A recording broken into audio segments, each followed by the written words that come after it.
Alright guys, we are out here on the Suwannee River, day 2 of the Frolicking in Florida kayaking adventure.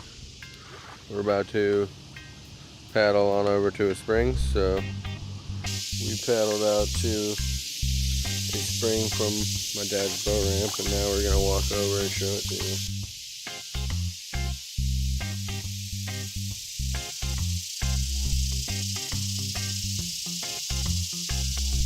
And like always with Frolicking in Florida, we like to promote cleaning up, leave no trace.